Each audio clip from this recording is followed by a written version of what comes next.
Selamat datang kepada Gus Miftah. Selamat datang kembali. Saya yakin beliau sedang galau. Kenapa? Setiap sudut ruangan di Bustanul Ulum ini adalah kenangan bagi beliau. Ya, hari ini kita akan berjumpa dengan Gus Miftah dengan obrolan-obrolan ringan yang menyenangkan. Tentunya tentang bagaimana kita beragama, bagaimana kita berbangsa yang baik dan benar. Ya, ada sebuah pantun lagi dari saya. Terinjak beling kaki pun terluka. Segera diobati agar tak bahaya. Hari ini bukan hari yang biasa, karena kita ditemani dengan orang yang istimewa.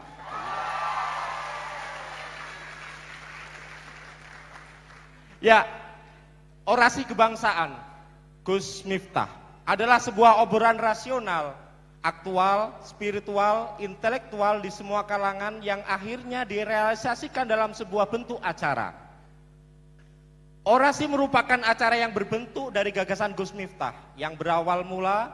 Orasi Gus Miftah ini melihat kondisi di beberapa sekolah, tempat nongkrong. Orasi membuka diskusi interaktif yang akhirnya menjaring siapapun untuk bisa bertanya, menemukan solusi atas masalah kehidupannya. Kehidupan bersosial maupun spiritualnya. Hal ini diharapkan mampu memberikan energi baik untuk pelaku usaha, umat, anak-anak muda penerus bangsa negeri ini agar mendapatkan wawasan kebangsaan, menanggulangi sikap radikalisme dan solusi dari setiap pertanyaan dalam hidupnya. Tema kita hari ini adalah beragama dan berbangsa yang happy dan menyenangkan. Kasih aplaus buat Gus Miftah. Mari kita berdiri sejenak untuk menyanyikan lagu Indonesia Raya.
Silakan duduk kembali.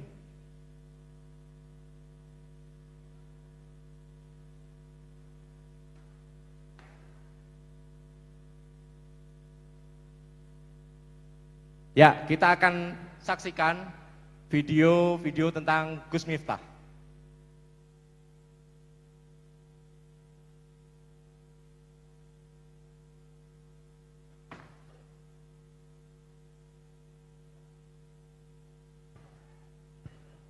Langsung aja ya ternyata. Oke, ya. Selamat datang Gus. Hari ini genap setahun kita bertemu kembali. Kemarin pakai helikopter, sekarang pakai helikopter. Kita akan berbicara banyak hari ini dengan beliau tentang kebangsaan, bagaimana berislam, bagaimana berbangsa yang baik dan yang santun tentunya. Nah, untuk itu waktu dan tempat kami persilahkan.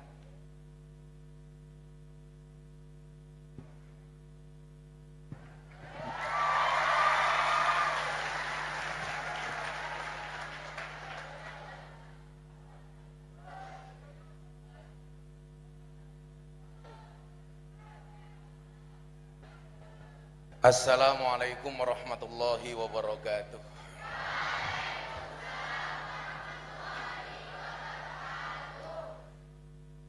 Alhamdulillahirabbil alamin wa kafa, salatu wassalamu ala sayyidina Muhammadinil Mustafa wa ala alihi wa sahbihi ahli sidqi wal wafa.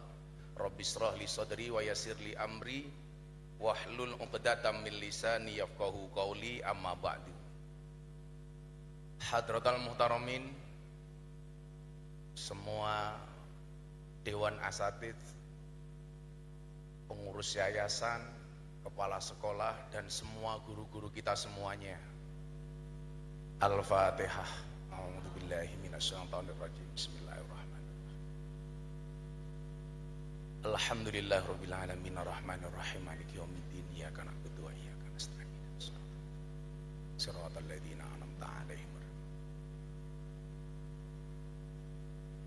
Salah satu kebiasaan yang saya lakukan setiap saya bangun malam,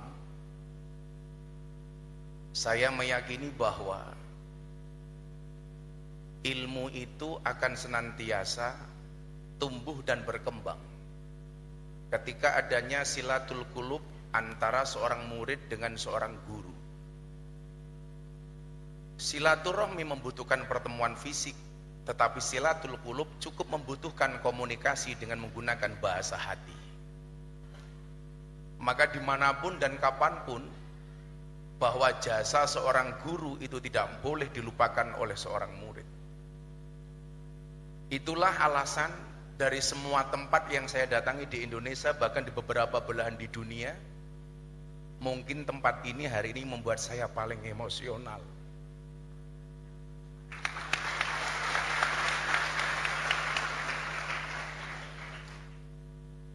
Saya betul-betul menyadari bahwa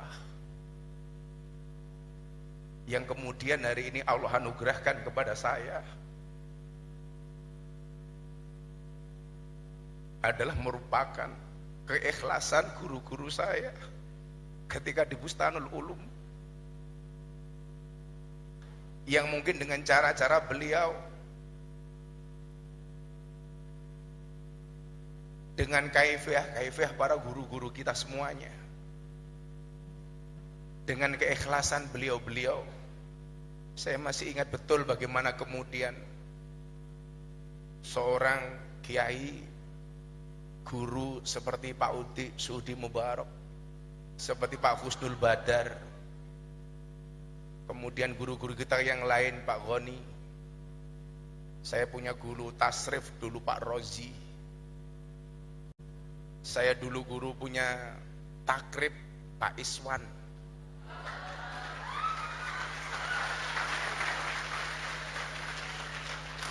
yang sebenarnya mungkin dibandingkan murid-murid yang lain, apa yang saya dapatkan sangatlah minim.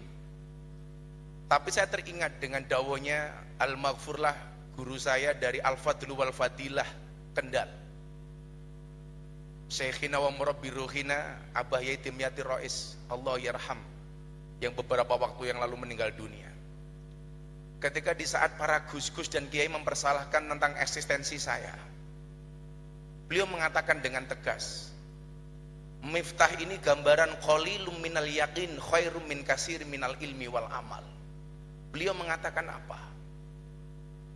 Yang dimiliki Miftah itu mungkin minimal, tapi hasilnya maksimal.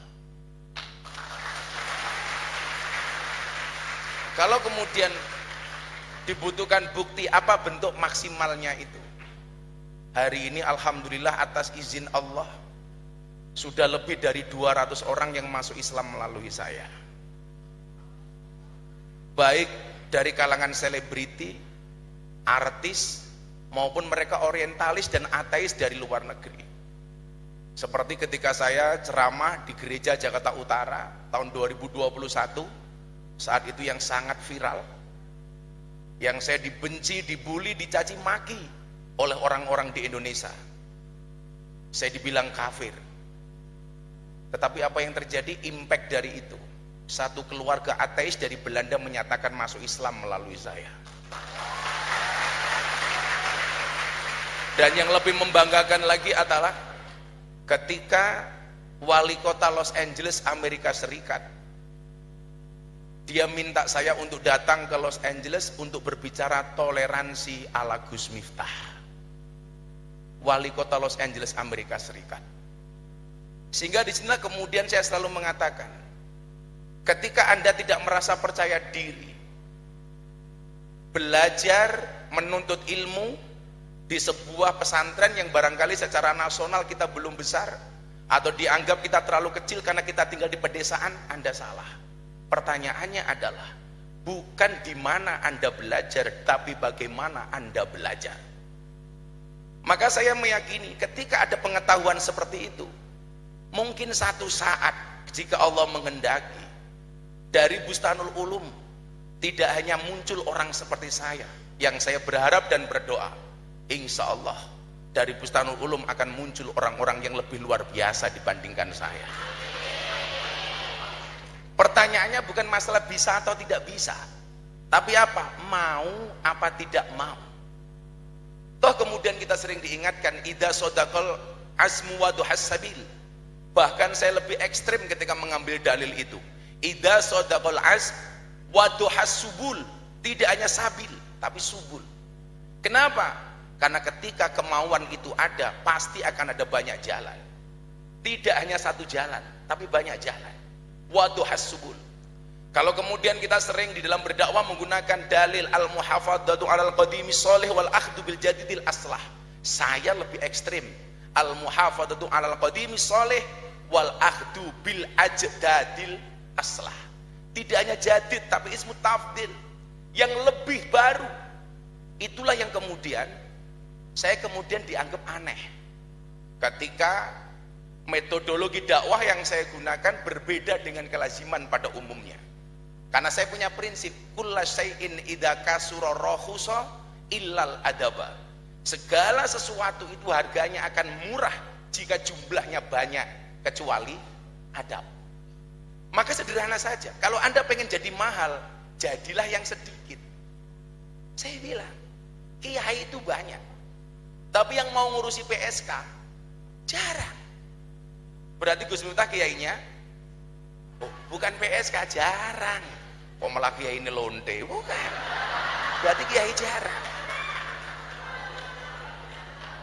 Karena teorinya adalah barang itu kalau sedikit itu berarti barang langka. Kalau langka berarti antik. Kalau antik harganya mahal. Saya boleh hari ini boleh bergaya. Orang mengatakan Miftah tidak alim. Iya, saya mungkin kiai tidak alim, tapi saya kiai paling mahal.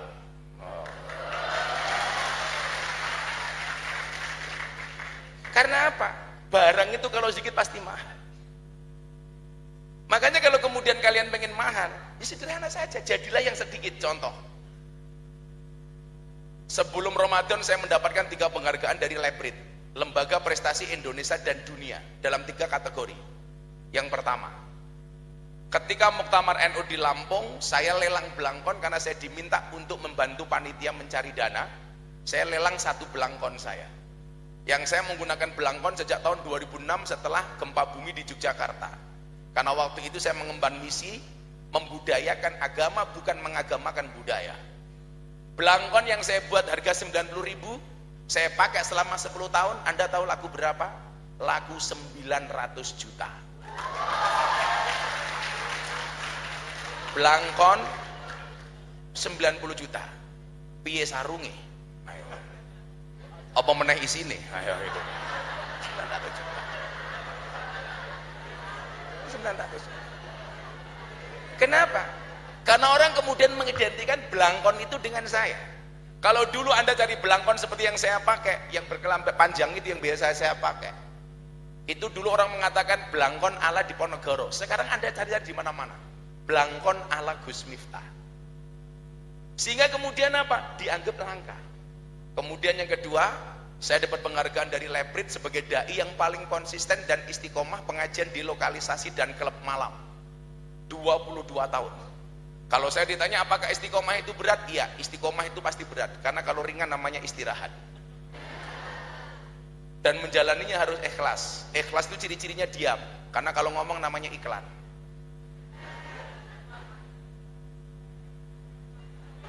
Ya kan? Kalau saya punya quote apa Mas Afif?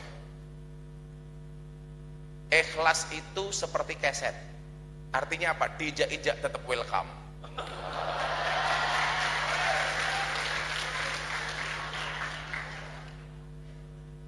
Kemudian yang ketiga, saya dapat penghargaan apa? Ini yang menurut saya paling aneh. Selebriti yang wajahnya paling banyak dilukis di bokong truk. Ada 350 truk yang sudah terdeteksi yang bokongnya digambar wajah Gus Miftah. Lebih banyak daripada Deddy Corbuzier, Nikita Mirzani, Atta Halilintar, Raffi Ahmad. Gambar saya paling banyak. Bukan persoalan saya ganteng, kalau itu fakta sih, kalau itu fakta. Tetapi karena banyaknya quote yang saya buat sehingga saya mendapatkan julukan Master of Quote. Yang paling menyedihkan satu, mobil tangki sedot WC. Ada gambar saya, kemudian di situ ada quote-nya, bokongmu adalah rezekiku. Quote saya buat sekian tahun yang lalu. Pertanyaannya mungkin begini sebelum saya lanjutkan. Hari ini mohon maaf mungkin masalah radikalismenya agak saya kurangi karena saya yakin insya Allah anak-anak Bustanul Ulum sudah berbangsa dan bernegara yang baik insya Allah. Jadi pertanyaannya adalah kenapa kok saya itu sekarang dakwah salah satunya menggunakan quote. Anak-anak, adik-adik coba lihat, kalau Anda baca kitab Ibnu Athaillah As-Sakandari, Shahibul Hikam. Hikam itu kan isinya semuanya motivasi. Quote. Coba Anda baca. Ketika seseorang tidak percaya diri, di situ kemudian Allah mengatakan, menurut Ibnu Athaillah dia mengatakan apa? Ma tawaqafa matlabun anta talibu bi rabbika wa la tayassara matlabun anta talibu bi nafsika. Tidak akan pernah terhenti sebuah permintaan ketika permintaanmu kamu sandarkan kepada Tuhanmu, dan tidak akan pernah menjadi mudah sebuah permintaan ketika kamu percaya dengan kemampuanmu. Ketika kamu keluar dari Bustanul Ulum kemudian galau, saya besok makan apa, saya kerja di mana? Di situ kemudian Ibnu Athaillah memberikan motivasi, ijtihaduka fima duminalaka wa taksiruka fima tuliba minka dalilun alang timasil basirati minka. Kesungguhanmu mengejar sesuatu yang sudah Allah jaminkan untukmu dan kelalaianmu terhadap sesuatu yang belum Allah janjikan untukmu adalah merupakan tanda-tanda telah mati mata batinmu. Ketika kamu kemudian jomblo takut gak menikah, apa dikatakan Shahibul Hikam? Arih nafsaka minat tadbir. Istirahatkanlah dirimu dari ngatur, karena hidup itu sudah ada yang ngatur. Manusia sama dion dari aturan. Santai bro, semuanya dimotivasi sama Ibnu Athaillah. Maka kamu yang jomblo-jomblo kamu ingat, akan datang satu saat kamu akan dipertemukan dengan orang yang tepat, yang kedatangannya untuk menetap bukan karena nafsu sesaat.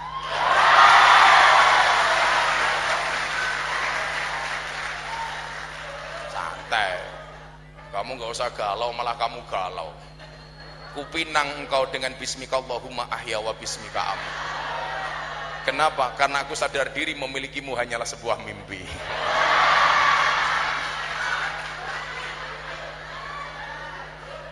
Santai nak. Ar-Rum 21 menyebutkan wa min ayati an khalaqalakum min anfusikum azwajan. Allah menciptakan manusia pasangan. Itu artinya kalau kamu tidak punya pasangan, jelas kamu bukan manusia ya. Saya dulu alhamdulillah kuliah nggak pacaran. Waktu itu saya tidak pacaran, saya jomblo. Saya jomblo bukan karena saya nggak laku, ya, tapi karena memang nggak ada yang mau. Bukan mas. Saya jomblo bukan karena saya nggak laku, tapi karena aku terlalu indah untuk dimiliki. Nah, kalau Pak Guru itu bisa sukses pasti punya quote. Di balik kesuksesan seorang laki-laki ada dari doa seorang istri. Artinya apa? Semakin banyak istri, semakin banyak yang mendoakan. enggak lah, enggak. Kalau saya beda. Di balik kesuksesan seorang laki-laki akan ada banyak mantan yang menyesali.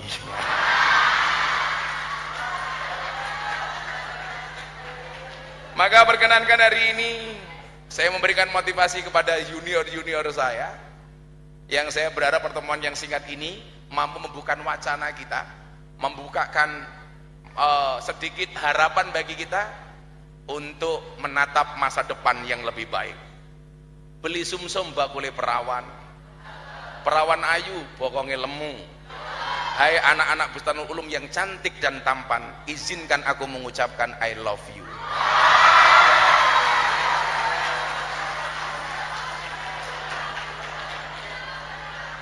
Kenapa saya harus mengatakan itu? Tuku pare ning Cemoro Sewu, piye-piye aku santri BU.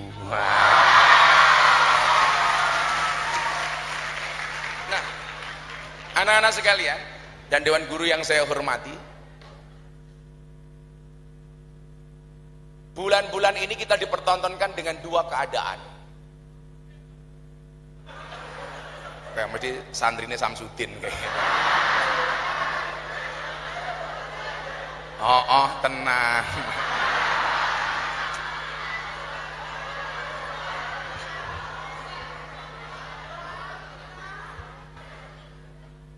Ada dua keadaan yang mungkin kalau kita cerdas bisa kita ambil iktibar dan pelajaran dari keduanya.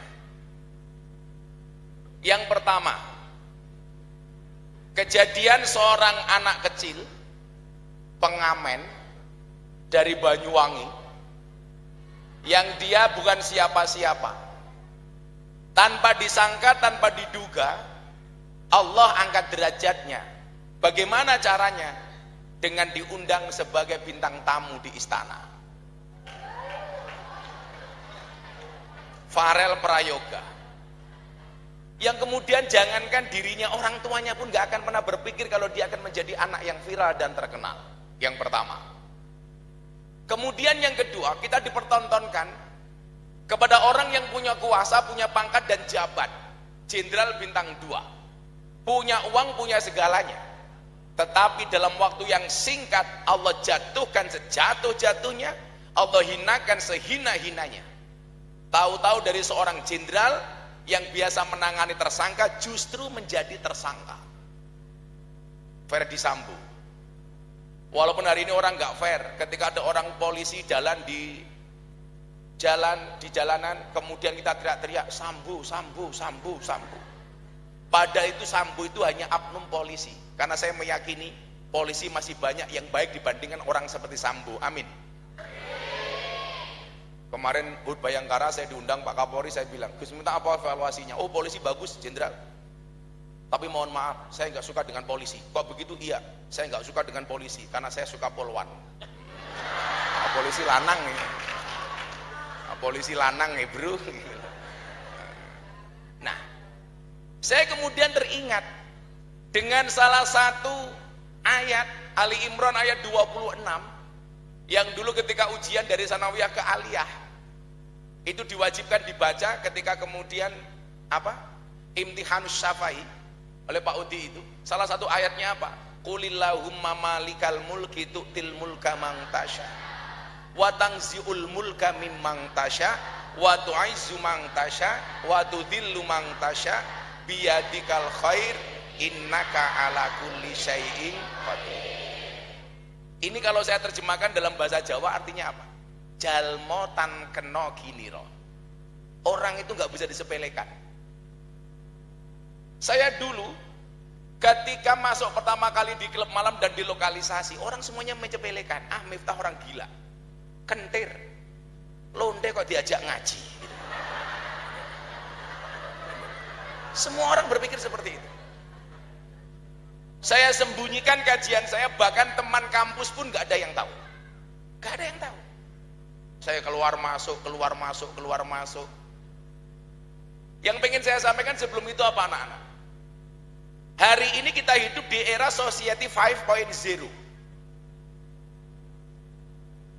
5.0. Yang era ini ditandai begitu dominannya IT, terhadap kehidupan manusia.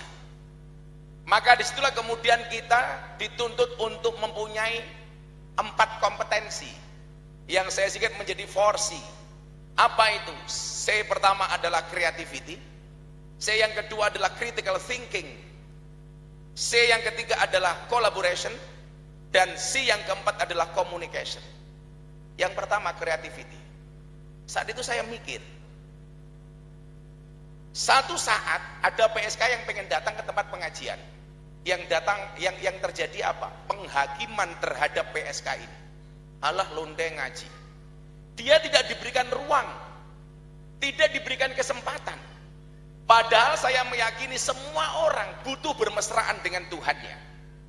Maka ketika saya ziarah ke makamnya Sunan Derajat, di situ saya membaca tulisan Sunan Derajat, wenono ageman marang wong wudo, wenono tongkat marang wong buto. Yang kemudian saya terjemahkan ke dalam bahasa, menyapu itu di tempat yang kotor, menyalakan lampu itu di tempat yang gelap. Itulah yang kemudian melatar belakangi saya. Bagaimana kemudian saya harus datang kepada mereka. Demikian pula ketika saya harus berhadapan dengan ahli maksiat, para pemabuk anak dunia malam. Ketika saya membaca cerita sahabat Kanjeng Nabi namanya Nuaiman, yang beliau orangnya sangat lucu, tetapi pemabuk. Dan hebatnya apa? Setiap sahabat ini melaknat Nuaiman, Nabi membela, latal anuhu fa innahu yuhibbullah wa rasulah. Kamu jangan melaknat Nuaiman. Kenapa? Karena di dalam hatinya dia mencintai Allah dan Rasulnya. Saya kemudian berpikir, kenapa selama ini ahli maksiat hanya divonis? Bukankah alaihissallahu bi'akamil hakimin? Catat omongan saya. Allah menciptakan manusia untuk saling mengenal dan menasihati, bukan untuk saling menilai dan menghakimi. Tapi celakanya apa? Celakanya adalah kita sering menjadi hakim dan jaksa bagi kesalahan orang lain, tapi menjadi pengacara bagi kesalahan kita sendiri.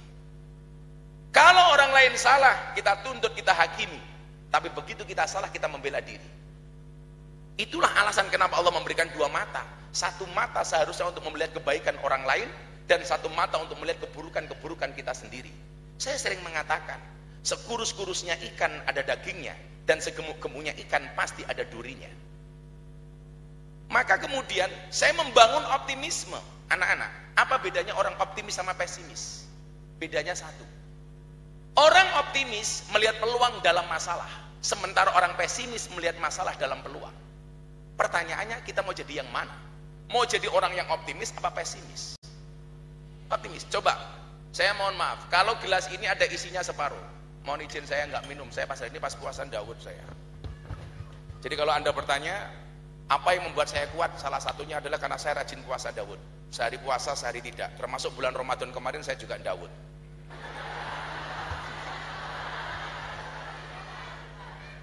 Coba saya mau tanya kepada Anda. Ketika kamu harus membuat narasi gelas ini airnya masih separuh apa tinggal separuh? Coba Anda jawab. Masih separuh atau tinggal separuh? Tinggal apa masih? Masih. Berarti Anda orang optimis. Kalau orang pesimis akan mengatakan, waduh tinggal separuh. Yang dia lihat apa? Yang dia lihat apa? Kekurangannya. Tapi kalau Anda orang optimis akan mengatakan masih separuh. Ini melihat peluangnya.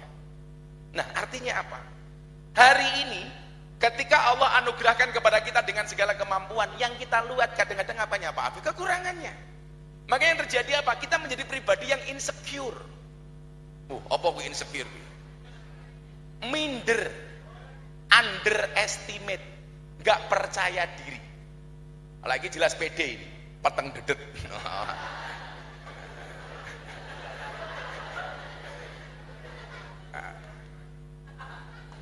Apa boleh? Ini kalau di Jogja namanya Irma. Irenge Masya Allah.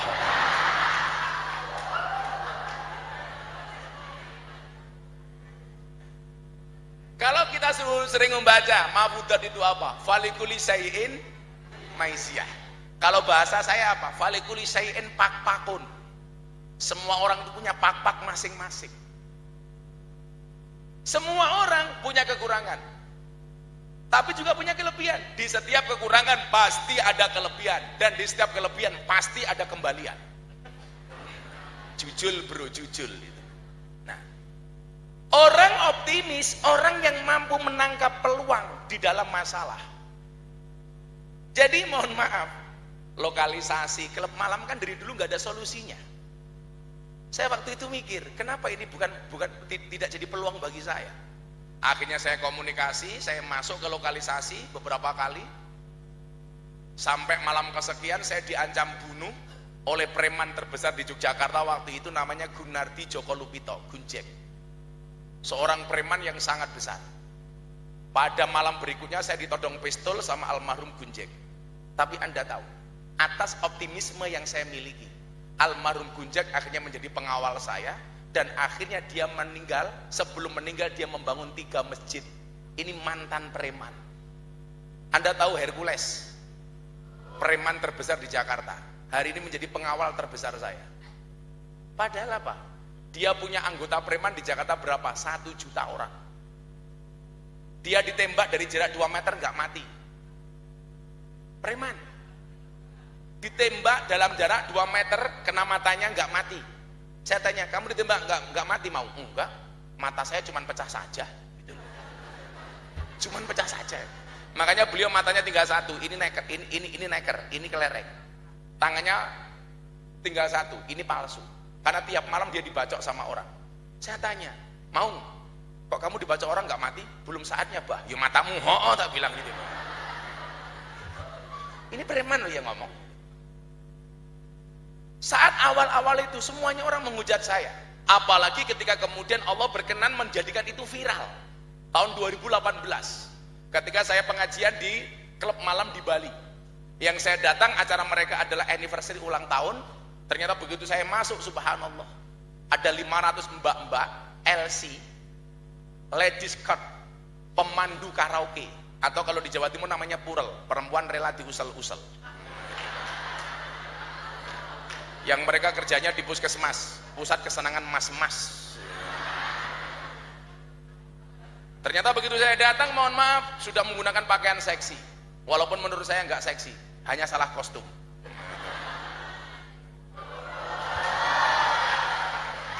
Nah ini dia.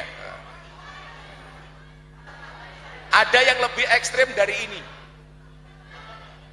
Kayak sing mburi matane ngopo.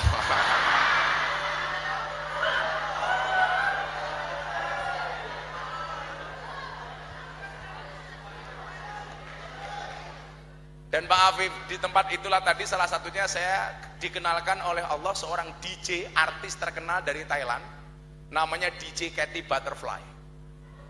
Jadi kalau dia perform nge-DJ, nyuwun sewu mohon maaf, dia hanya pakai BH dan celana dalam. Pas ketemu dengan saya, untung saya pakai kacamata hitam, sehingga melotot nggak kelihatan.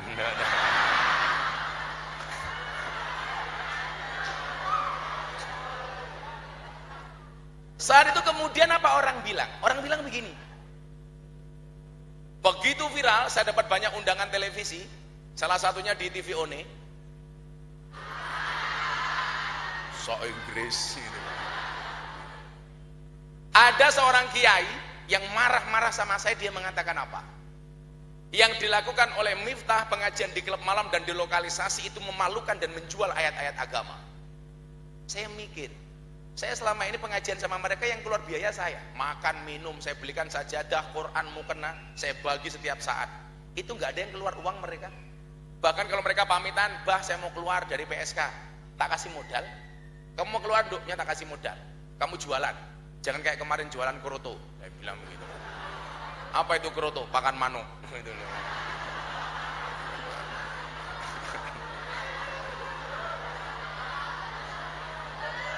Kamu belum paham, kamu belum paham. Lagi rupa-rupa paham.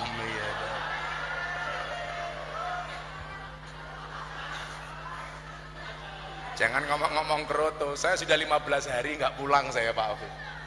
Saya itu kalau pergi 2 minggu, 3 minggu baru pulang. Ini saya sudah pergi 15 hari baru nanti malam ke Jakarta, ada dari Jakarta besok pagi, ada meeting, besok siang baru pulang. Di rumah 2 hari, berangkat lagi setengah bulan. Jadi ya mohon maaf, hidup saya itu jarang ketemu keroto.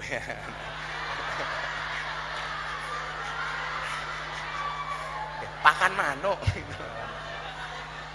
Awalnya mbahmu mbok nikah lagi, sorry.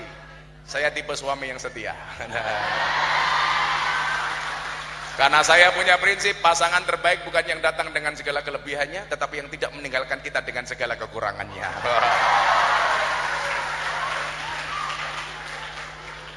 Itu anak-anak kalau mau menikah.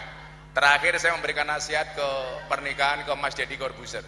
Seharusnya kemarin Mbak Via Valen nikah yang nasihati saya, tapi saya pas haji. Saya bilang sama Deddy Corbuzier, banyak laki-laki mengatakan mencari wanita solehah itu susah. Perempuan mengatakan mencari laki-laki soleh itu susah. Pertanyaannya adalah kenapa sibuk mencari bukan menjadi. Nah, maka jangan pernah mencari pasangan yang sempurna, tetapi terimalah pasanganmu dengan cara yang sempurna. Walaupun saya berat Mbak Mas, saya di Jakarta kan punya pengajian khusus artis. Dan ya Allah, zamannya banyak janda Mas Habib. Gimana coba? Nikita Mirzani, Wika Salim, Aura Kasih, Selin Evangelista.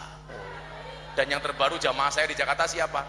Idolanya Mas Afif, Lucinta Luna.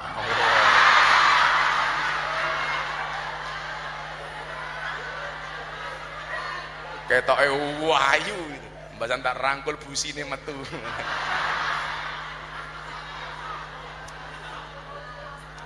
Nah, saat itu orang di TV One bilang apa sama saya? Memalukan. Saya ditanya, respon Gus Miftah bagaimana? Mohon maaf Pak, kalau yang saya lakukan ini dianggap memalukan, lebih memalukan mana ketika kita melihat kemaksiatan diam tanpa memberikan solusi apapun kepada mereka.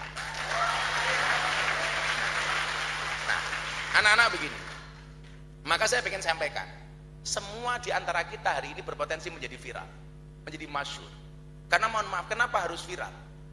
Sekarang sealim apapun kamu gak dikenal sama orang, omonganmu gak akan didengarkan. Saya punya acara di TV, ngobrol bareng Gus Miftah. Ini besok saya punya acara di Antv, judulnya Jejak Dakwah Gus Miftah. Saya tanya sama orang punya TV, Haritanu Sudibyo, yang punya MNC Group. Saya tanya, bos, you dulu bikin TV, itu habis berapa duit? Zaman saya membangun RCTI Gus, saya habis 1 triliun. Yang saya sempat ditawari sebagai ketua umum partainya beliau, Gus mau nggak jadi ketua umum Perindo? Mohon maaf Pak, saya bukan orang politik. Kalau Gus sudah mau, kita biaya, kita modalin. Enggak. Jadi bukan cuma caleg. Dulu ada 2 partai yang minta saya jadi ketua umum, 1 Perindo, 2 Hanura, melalui Pak Osman Sabta. Saya bilang enggak. Saya hari ini belum tertarik untuk menjadi politikus. Ya karena kebanyakan politikus kelakuannya kayak tikus. Saya bilang, Anda berapa keluar duit untuk buat TV? 1 triliun. Sementara di era 5.0, semua orang berpotensi punya TV, bahkan hanya dengan menggunakan HP masing-masing. Minimal IGTV. Kebayang nggak sakit hatinya Pak Haritanu? Dia bikin TV 1 triliun, sementara kamu bikin TV cukup pakai HP cross yang harganya 1.500.000. Cross bro, cross. Persoalannya adalah bukan masalah medianya, tapi kontennya. Maka saya bilang, hari ini kalau kamu viral, virallah dengan prestasi, bukan dengan sensasi. Betul? Jadilah problem solver, bukan troublemaker. Jadilah pemain, bukan penonton. Kalau kemudian kita baca jurumiyah, wal ismu minhu mu'rabun wa mabniun. Isim itu ada 2, mu'rab dan mabni. Mu'rab itu dinamis, mabni itu statis. Pertanyaannya, kamu pilih yang mana? Menjadi yang dinamis apa yang statis? Menjadi penonton apa pemain? Pemain. Menjadi troublemaker apa problem solver? Problem solver, bukan troublemaker. Makanya hari ini mohon maaf, kalau pengen viral gara-gara sensasi, mohon maaf, Anda lihat di TikTok, seorang cewek pakai jilbab, BH-nya dibuka, kemudian diambil kamera, hai guys, susuku gede guys. Pertanyaannya, ini viral yang bermasalah.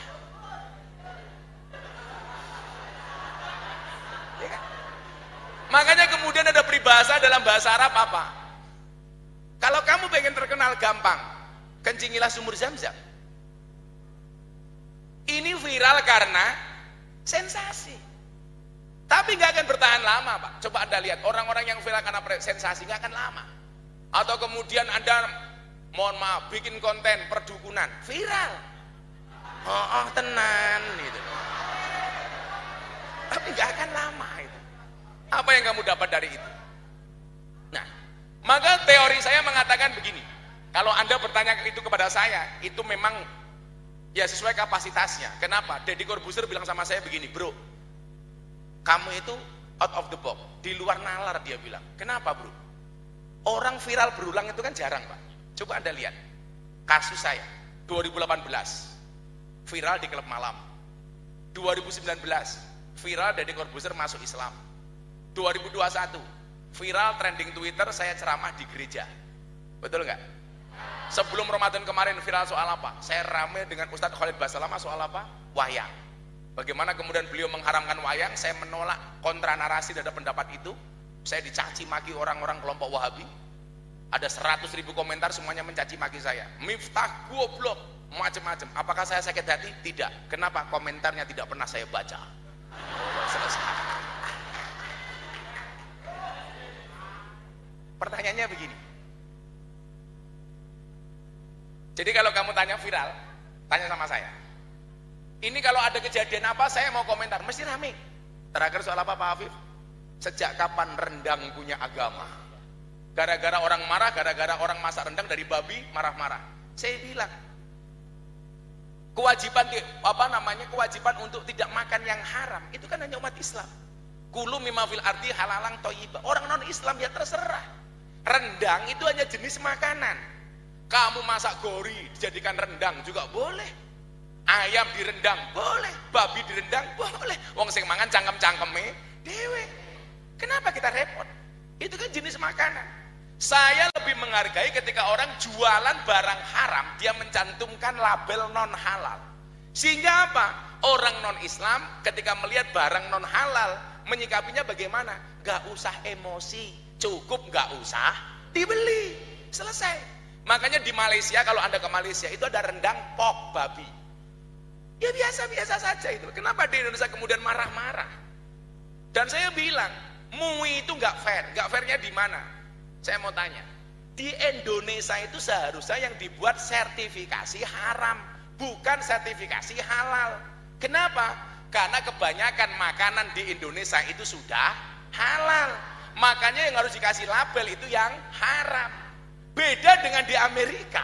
Di Amerika itu ketika kita ke sana, mereka kebanyakan makanan haram, maka yang harus diberi sertifikasi halal. Pertanyaannya, kenapa MUI lebih memilih sertifikasi halal dibandingkan sertifikasi haram? Karena kalau yang disertifikasi haram uangnya sedikit, karena yang disertifikasi cuma sedikit, jadi nggak ada proyek. Proyeknya apa? Sertifikasi halal.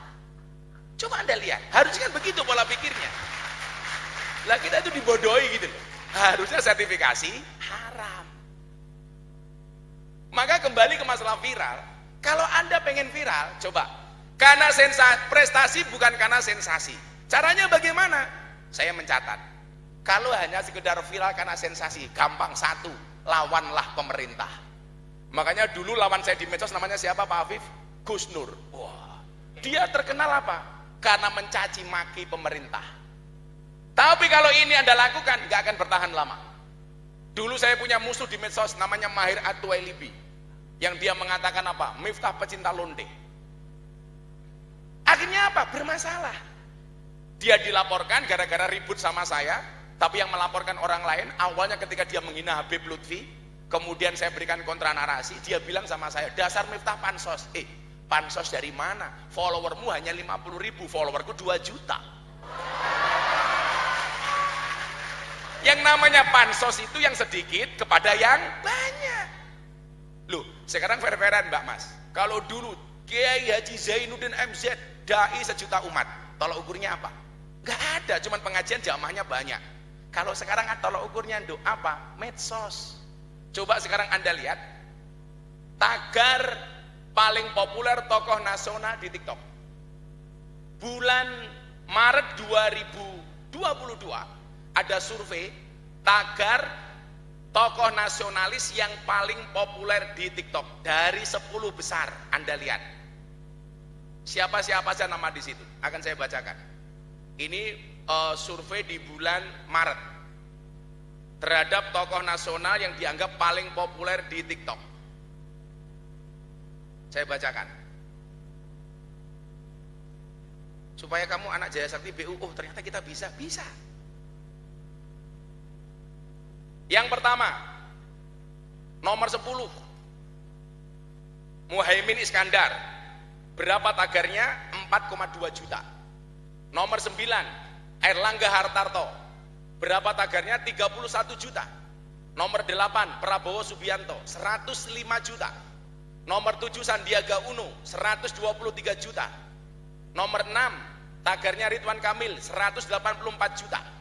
Nomor 5, Puan Maharani, 212 juta. Nomor 4, Erick Thohir, 244 juta. Nomor 3, Anies Baswedan, 331 juta. Nomor 2, Gus Miftah, 600 juta. Candesa bro. Coba Anda lihat. Artinya apa? Bahwa ketika kita punya konten, punya kemampuan, ya kita bisa gitu. Tidak hanya teman-teman kita di Jakarta seperti Mas Atta Halilintar, seperti Mas Raffi Ahmad, kita pun juga mampu untuk melakukan itu. Kemudian kemarin di bulan Mei ada survei dari Poltreking, Ustadz paling berpengaruh di Indonesia. Public figure berpengaruh, penceramah Ustadz yang paling disukai. Nomor 1 Ustadz Abdul Somad 11,9%. Nomor 2 Gus Miftah 9,4%. Artinya kita mampu. Kemarin terakhir dari Catra Politika sama, kita nomor 2. Pertanyaannya adalah, kok bisa? Kalau kemudian saya dulu di sini yang belajar asal-asalan, mampu kok. Masa kamu yang lebih hebat dari ini fasilitas Bustanul Ulum lebih keren nggak mampu? Saya masih ingat ini. Dan saya berterima kasih, salah satu orang yang paling berjasa ke saya dulu, salah satunya Pak Badar. Bagaimana kemudian Pak Badar dulu mengajarkan saya arti kehidupan. Saya sering ditanya, Gus, kok kowe iso kaya ngene apa? Mergo aku mbiyen tau dikamplung Pak Badar tak kandhani.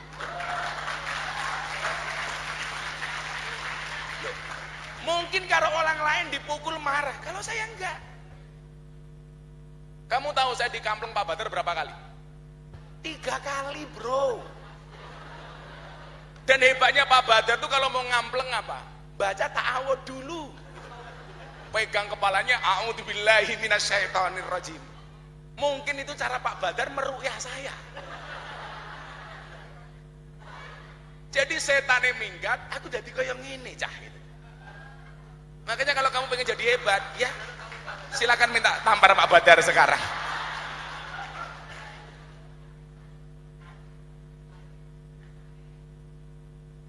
Nah, berangkat dari cerita Farel Yoga dan Ferdi Sambo tadi, sebelum kita tanya jawab, ada 2 hal. Saya teringat apa yang disampaikan di dalam kitab Ta'limul Muta'alim, sebuah syair yang mungkin Anda juga hafal. Fasadun kabirun alimun mutahattikun wa akbaru minhu jahilun mutanasikun. Pertanyaannya, Anda sekarang yang mana? Alimun mutahattikun atau yang jahilun mutanasikun? Dua-duanya jelek semua, kok kamu malah milih gitu. Alimun mutahatikun itu orang pintar keblinger, jahilun mutanasikun itu orang goblok yang menyesatkan. Saya mau tanya, kalau dukun itu pintar keblinger apa goblok menyesatkan?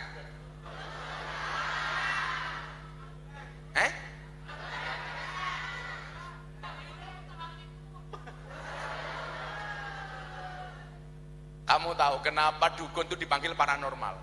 Karena yang datang orang abnormal. Kamu tahu kenapa dukun itu dipanggil orang pinter? Karena yang datang orang goblok.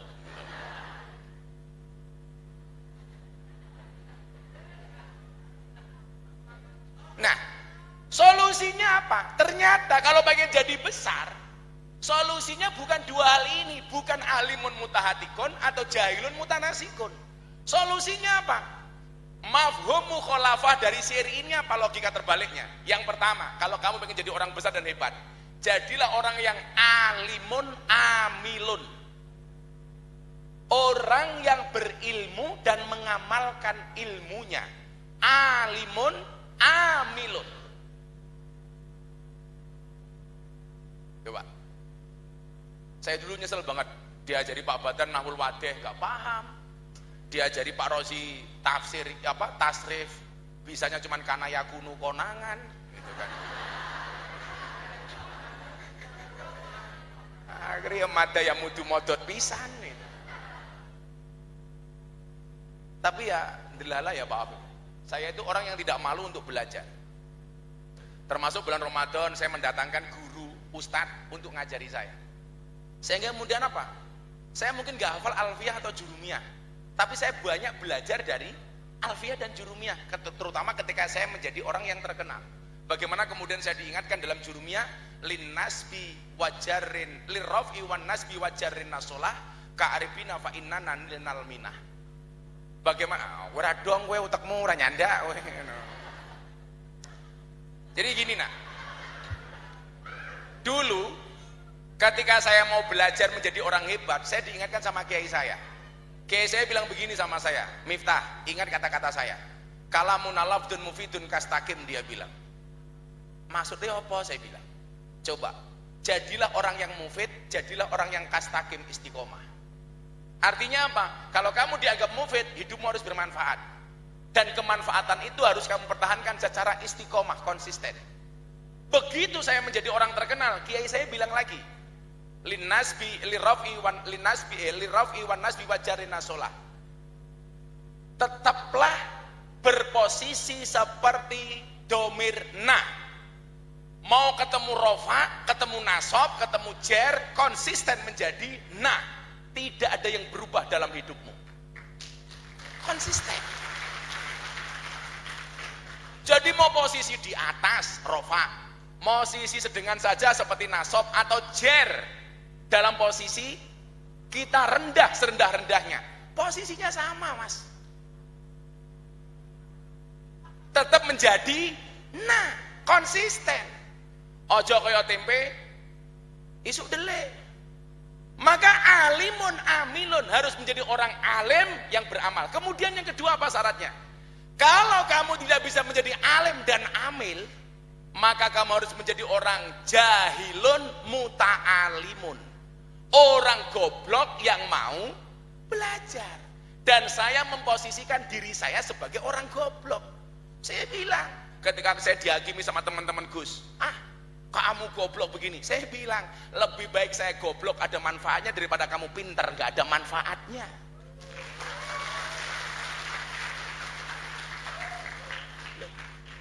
Santai mas. Kamu tahu, kalau ada orang posting di medsos, saya mohon maaf, saya mau tanya, lebih banyak like-nya apa komentarnya? Lebih banyak like apa komentar? No, like. Berarti kamu nggak punya Instagram. Atau punya barangkali followernya cuma 2.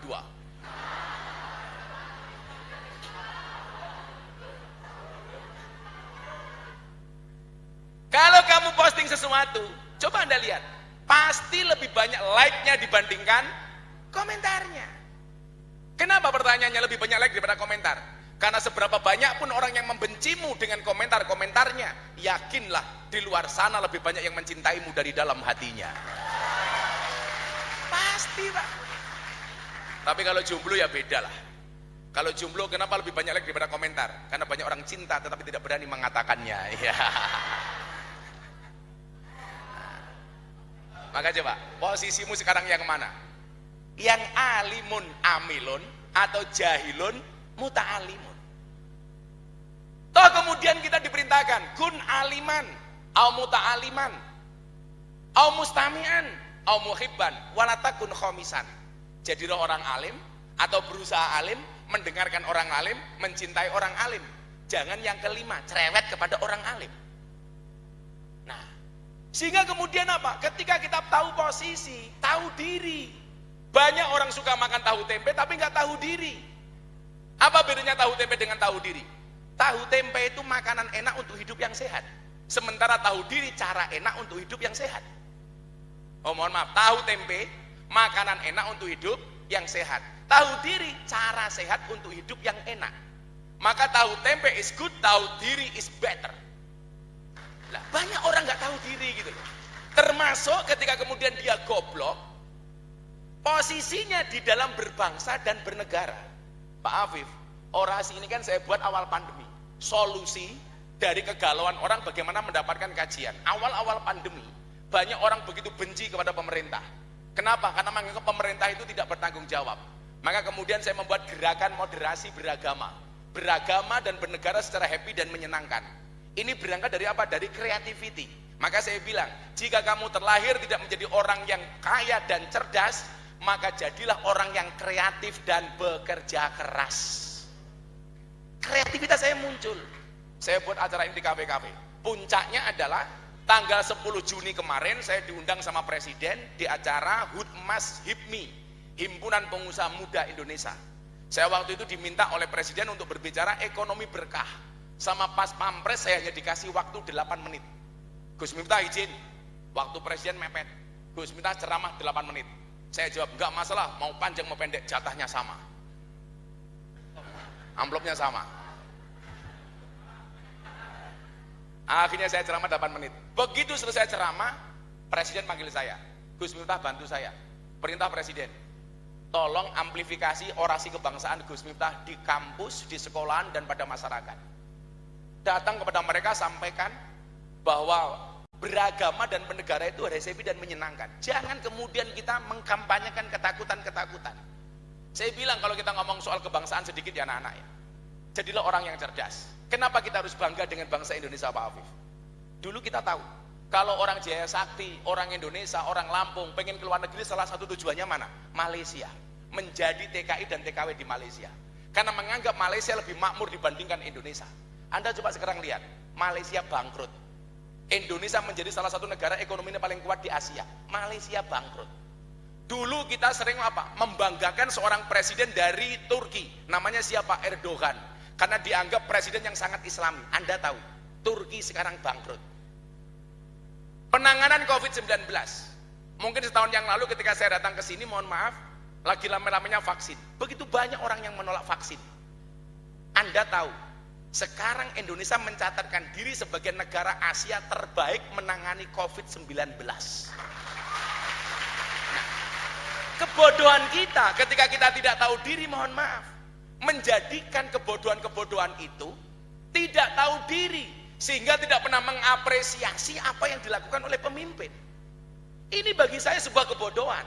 Coba Anda lihat, dulu muncul vaksin, muncul COVID pertama kali. Orang rame-rame mengkritik pemerintah nggak bertanggung jawab. Pemerintah ngasih BLT, bantuan langsung telas. BLT. Lucunya orang Jaya Sakti, BLT untuk orang miskin, semuanya ngaku miskin. Wow, sing duwe mobil yo ngaku miskin. Gitu.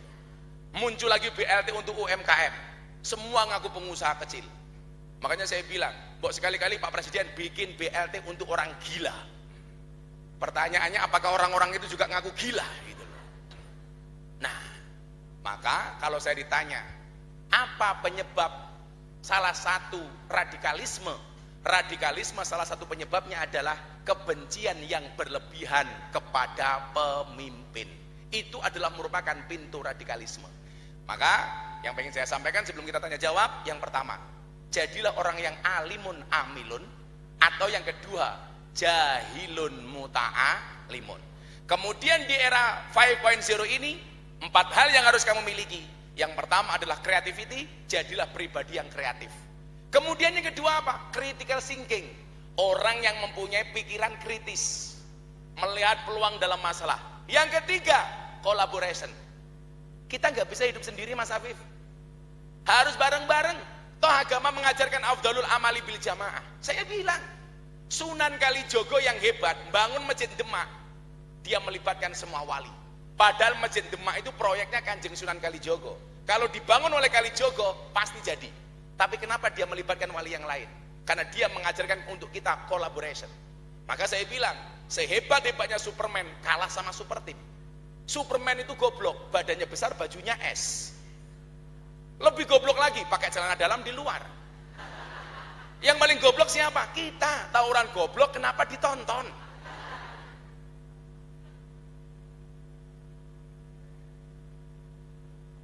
Jangan kayak Superman, bro. Kemudian yang keempat adalah communication. Saya bilang, sumber daya pesantren di Indonesia yang alim seperti Gus Baha itu banyak.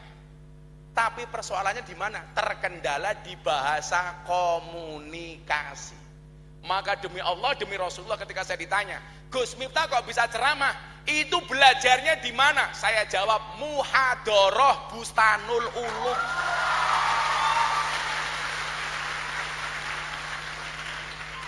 Nah persoalannya gue diajak muhadharah diwenehi tugas malah memedase. Malah bolos sih. Saya ini produk muhadharah you. Gitu loh. Coba. Saya dulu seneng banget kalau yang bertugas sebagai pembawa pidato. Miftah seneng banget. Gue malah mikir, aduh aku meneh. Ini masalah ini. Begitu dapat tugas takallum bil lughatil arabiyyah, waduh. Mumet meneh. Saya dulu memang yang paling gak suka kalau dapat tugas membaca puisi. Wah, itu paling saya stres dulu ya. Mumet saya. Begitu saya puisi paling cuma satu, bawa korek api, ces, ditiup, mati. Assalamualaikum warahmatullahi wabarakatuh. Maka saya dulu ingat pas Pak? Yang Bustanul Ulum gabung Tanjung Jaya, gabung Kota Baru, kemudian bikin acara bareng itu namanya apa? Bukan, yang acara gede itu loh, setiap tahun sekali. Kalau dulu namanya apa?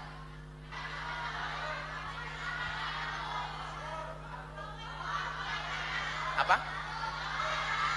Apa-apa ta'aruf, apa-apa itulah. Kan biasanya dari Bustanul Ulum tugasnya ceramahnya ini. Terus kemudian deklamasi bahasa itu, apa namanya itu? Itu macam-macam kayak gitu. Saya dulu ingat betul diboncengnya Pak Said. Ada Pak Said ya? Diboncengnya Pak Said dari rumah setelah dari kandang. Kan dulu tugas saya membantu Pak Said ngurusi kandangnya ayah. Lah kalau yang bantu saya ngambil telur Mas Afif. Ini dulu Mas Afif bertugas ngambil telur. Kalau orang ya nimbal telek lah kira-kira gitu. Nah, itu. Saya diboncengnya Pak Said untuk tampil di Tanjung Jaya. Bagaimana kemudian saya bangga banget. Terus kemudian setiap Ramadan dulu kita punya program namanya apa Pak? Safari Ramadan. Ketika saya dibonceng Pak Badar ke salah satu daerah di Teluk Jukung. Ayo gue bareng aku. Itu rasanya bangga.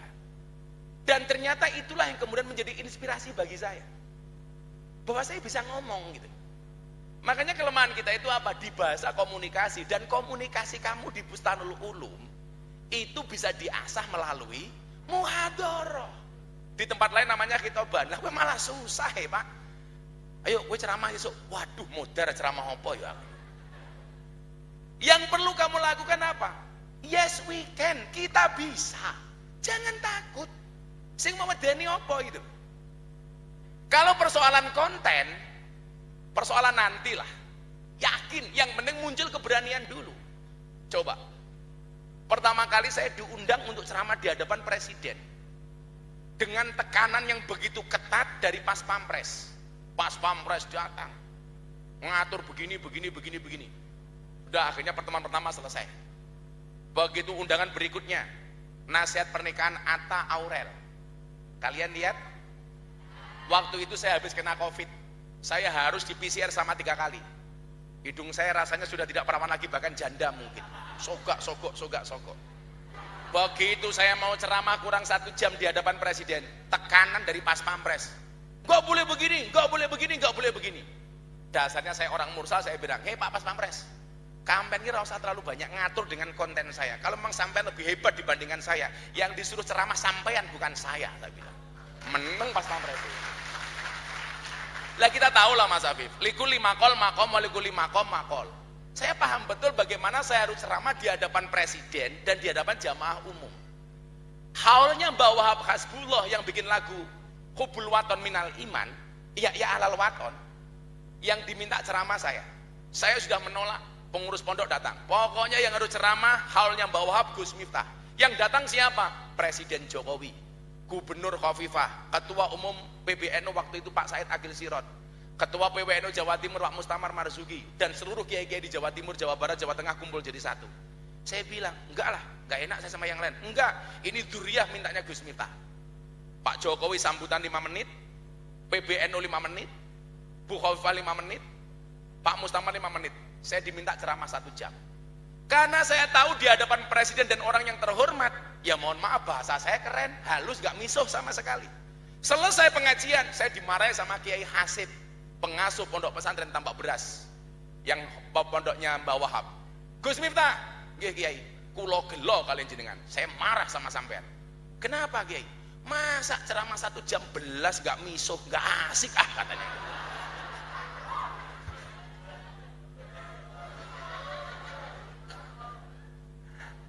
Bukan kok saya nggak bisa ngomong halus, Duk. Saya itu bisa.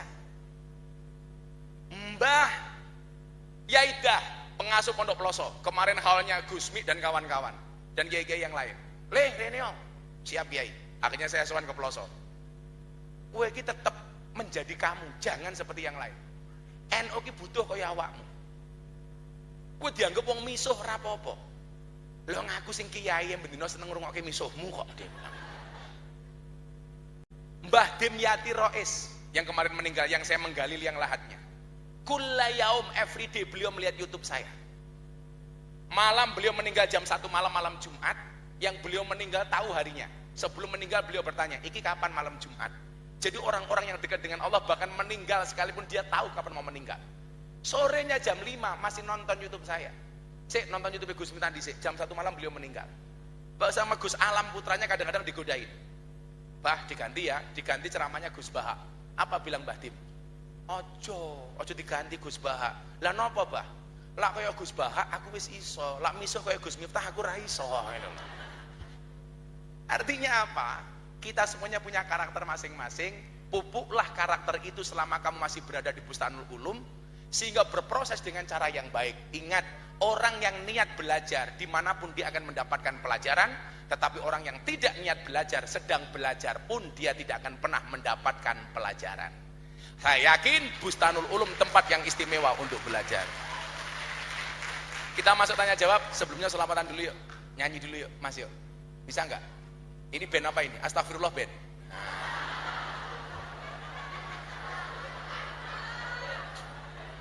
Ayo, silakan bertanya. Nanti akan ada sesi tanya jawab.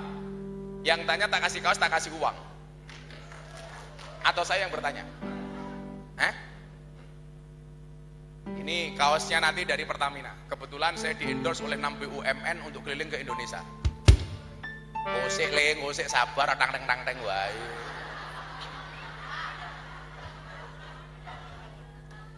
Satu lagu yang hari ini menjadi viral dan kontroversi judulnya Joko Tingkir. Saya ditanya kemarin, nanti sore saya janjian sama wartawan di Hotel Raffles di Jakarta. Mau bertanya tentang lagu Joko Tingkir. Saya ditanya, Gus, pendapat Gus Miftah tentang lagu Joko Tingkir yang lagi viral. Saya bilang gak ada masalah. Saya justru bersyukur gara-gara ada lagu Joko Tingkir itu orang penasaran dengan Joko Tingkir. Tapi itu kan isinya menghina Joko Tingkir. Coba dilihat penghinaannya di mana. Lah itu Joko Tingkir ngombe dawet. Lah Joko Tingkir mau minum dawet, mau minum kopi, mau minum degan, mbok yo men toh aku. Biasa saja itu. Wong kok kagetan, ya diambil baiknya saja lah. Joko Tingkir ngombe dawet, ratau zikir endase mumet. Ngombe dawet dicampur degan daripada mumet, ayo solawatan. Ayo gue malah galau le. Tuku bawang kleru mrijo wis kepacut sayang mong dianggep kanca. Kondisi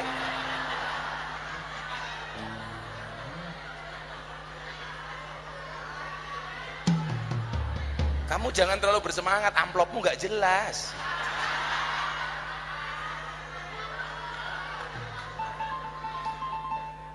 Tuku Tuku bawang kleru mrijo wis kebacut sayang mung dianggep kanca. Semarang kaline budheg sing disayang matane.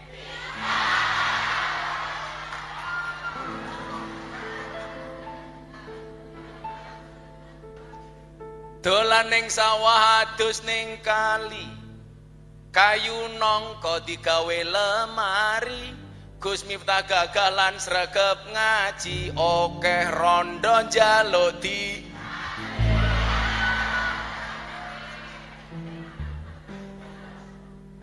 Santai wae, Bro. Kitab kuning kitabe santri, tahu tempe menu mendoan. Ayo kabeh sing sregep ngaji, tak usahlah kelingan mantan. Ele selawatan nih. Shallu ala Nabi Muhammad.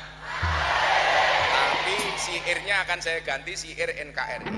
Saya mengubah syairnya syair-syair yang isinya tentang mencintai negeri ini. Shallu ala Nabi Muhammad. Isopora. Itu mbaknya penyanyi apa vokalis apa backing vokal? Apa backing soda? Kalau backing vokal ya berdiri di sini, ngiringi saya. Berdiri di sini, Mbak. Ayo santet meteng loh kayak. Mbak siapa namanya? Dewi. Siapa? Dewi. Suaranya kayak lanang. Dewi.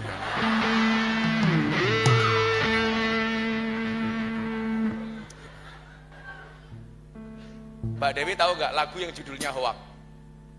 Masa nggak tahu? Hati senang walaupun tak punya uang. Hoak itu, Mbak. Ada lagi judul yang paling saya benci. Stroke. Tahu lagu Stroke nggak? Aku terjatuh dan tak bisa bangkit lagi. Stroke.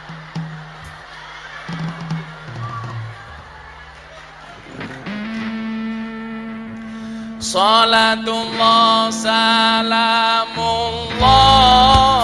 ala toha rasulillah. Salatullah salamullah ala yasin habibillah. Ala yasin habibillah. Tawassalna bismillah Rasulillah wa kulli mujahidi lillah bi ahlil badri ya Allah, bi ahlil badri ya Allah. Joko tingkir minumnya kopi, kopi ditanam di Jaya Sakti. Ayo berpikir tentang negeri ini, kalau bukan kita siapa lagi? Kalau bukan kita. Salatullah salamullah ala toha rasulillah. Salatullah salamullah ala yasin habibillah. Ala yasin habibillah. Jalan-jalan di pedesaan, desanya aman bersih terjaga. Sucikan hati, tetapkan iman. Merah putih melekat di dada, merah putih melekat di dada. Salatullah salamullah ala toha rasulillah. Salatullah salamullah ala yasin habibillah. Ala yasin habibillah. Bunga cantik di dekat taman, beragam warna memikat hati. Mari rawat kebinekaan demi keutuhan NKRI, demi keutuhan. Di Diangkat semuanya untuk Kanjeng Nabi. Salatullah salamullah ala toha Rasulillah. Salatullah salamullah ala yasin habibillah. Ala yasin habibillah. Tawassalna wabil hadi Rasulillah wa kulli mujahidi lillah bi ahlil badari ya Allah. Joko tingkir wali Jawa murid Sunan Kalijaga wis masyhur ing Nuswantara dadi wali ya dadi raja, dadi wali ya dadi raja. Salatullah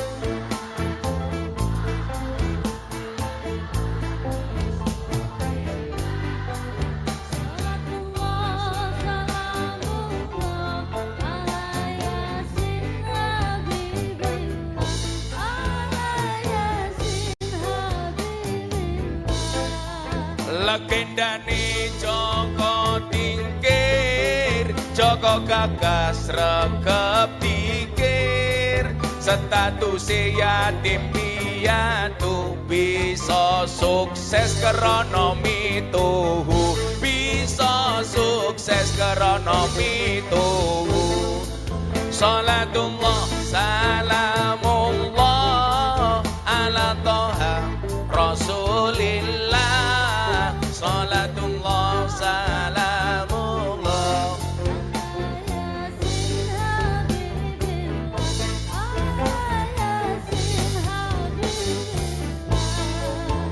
ngabdine ing Demak Bintara banjur diangkat dadi raja. Misine nyebarke agama Islam, agama mulya, agama Islam.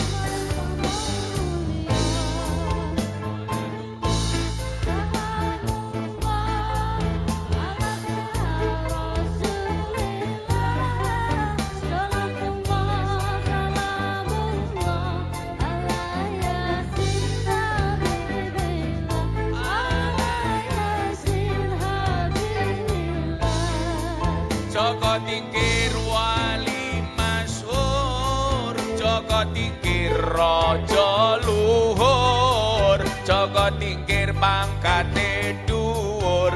Muga kita ketularan makmur, muga kita ketularan. Terakhir bareng-bareng salatullah salamullah ala toha Rasulillah. Salatullah salamullah ala yasin habibillah. Ala yasin sallu ala Nabi Muhammad.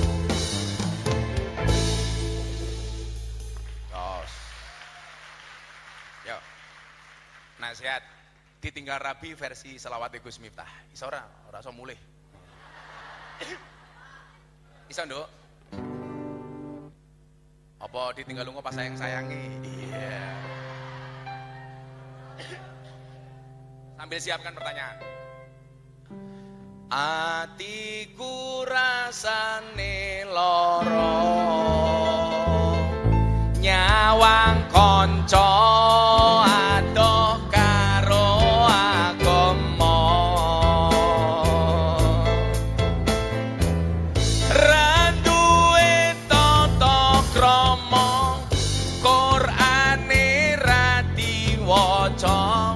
Salate yo ditinggalno. Sholawat ya Rabbi bil Mustafa balik maqasidana wa ghafir lana ma madha ya wasial karami huwal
diamnya saja.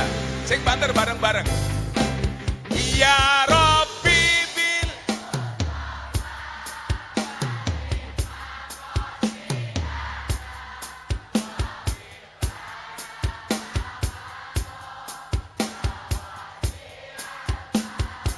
Huwal Habib.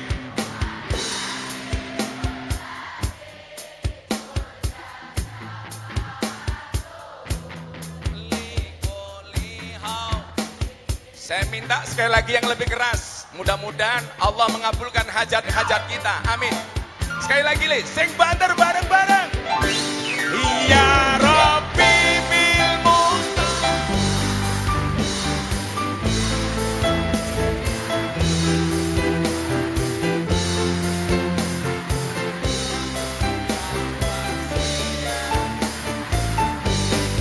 Huwal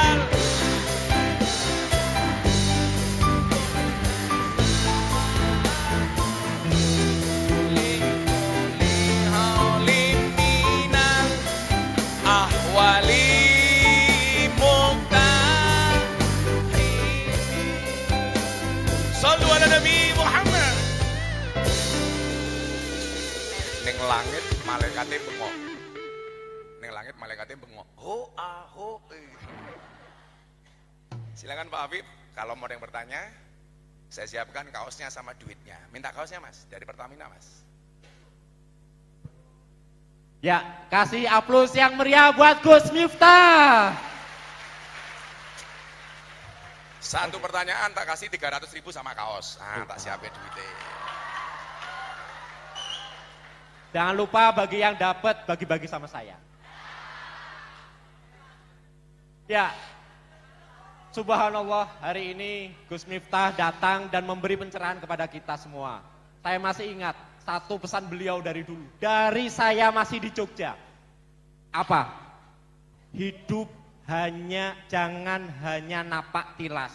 Saya ulangi, hidup jangan hanya napak tilas, tapi harus meninggalkan petilasan. Itu yang saya ingat sampai sekarang. Jadi kita harapkan ini bukan akhir, tapi ini adalah awal kesuksesan generasi-generasi Bustanul Ulum. Aplaus buat kita semuanya. Ya, sesi tanya jawab. Berapa pertanyaan Gus? Dua dulu, satu cewek, satu cowok. Oke, 2 cowok, 2 cewek. Cung, angkat tangan.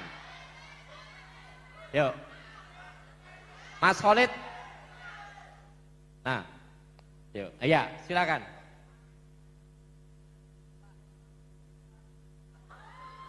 Silakan maju.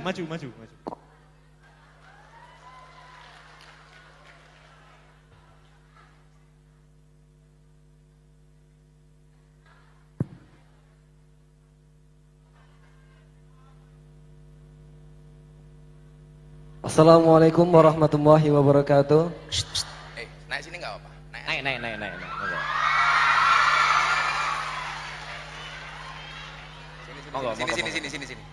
Sini siapa? Alhamdulillah. Namanya siapa? Nama Andi Supardi. Siapa? Andi Supardi. Andi Supardi. Aslinya Supardi, Pak. Kenapa? Supardi. Supardi. Supardi. Sunya di belakang apa di depan? Di depan. Kamu kelas berapa? Dari kelas 6 SMA. Kelas 6 SMA. SMA. SMA. SMA. Kamu sekarang kelas 6 itu berarti kelas berapa? Kelas 3? Iya. Kau mending. Saya dulu kelas 3 aliyah. Ini saya bukan sabu, tapi rafia. Tapi saya pesan satu. Kumismu dikerok jijik.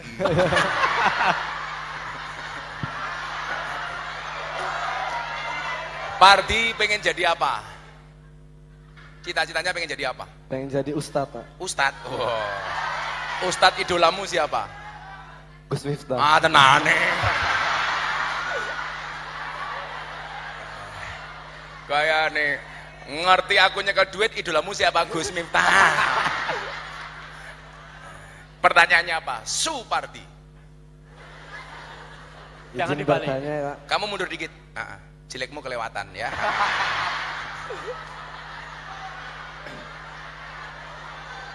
Apa Le pertanyaannya Le? Bismillah. Bagaimana cara menumbuhkan rasa cinta tanah air dalam diri seorang pelajar? Dan mengapa seorang pelajar harus memiliki rasa cinta tanah air? Oke, bagus. Tepuk tangan untuk Supardi. Duduk dulu. Ya. Insya Allah pertanyaanmu saya jawab nanti via YouTube ya. Di Pardi. Ini bagus ini pertanyaannya. Bagaimana cara menumbuhkan rasa cinta terhadap tanah air? Biasa wae biasa wae. Nah.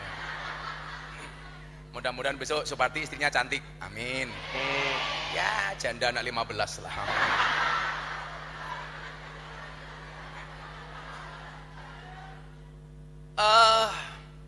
Hari ini ada beberapa ustadz Wahabi yang mengatakan nasionalisme itu tidak ada dasarnya. Nasionalisme itu tidak ada dalilnya.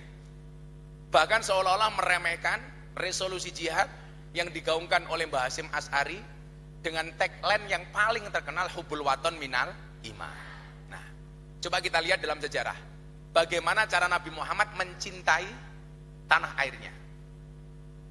Ketika Nabi Muhammad pindah dari Mekah ke Madinah dalam peristiwa hijrah, sebenarnya secara kemanusiaan Nabi Muhammad galau berat.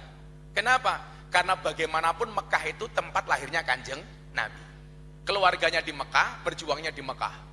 Tapi Allah perintahkan untuk hijrah bukan berarti kalah, tapi untuk menyusun strategi supaya Islam lebih maju. Begitu sampai kota Madinah, apa pertama kali doa yang dibaca oleh Nabi? Beliau mengangkat kedua tangannya, kemudian beliau berdoa, Allahumma habib ilainal Madinah kahubbina ila Makkah au asyad. Ya Allah ya Rabb, anugerahkanlah kepadaku mencintai kota Madinah sebagaimana aku mencintai kota Makkah, bahkan lebih dahsyat daripada itu. Kalau saya kemudian belajar dari hadis ini, dari doa ini, ada dua hal yang pengen disampaikan oleh Kanjeng Nabi. Yang pertama, Kanjeng Nabi sangat menghargai perbedaan. Karena Mekah dan Madinah itu pasti berbeda. Dua kota yang berbeda. Saya kasih bocoran adik-adik. Saya ini baru pulang haji. Saya doakan anak-anak Bustanul mudah-mudahan segera dipanggil oleh Allah Subhanahu wa taala.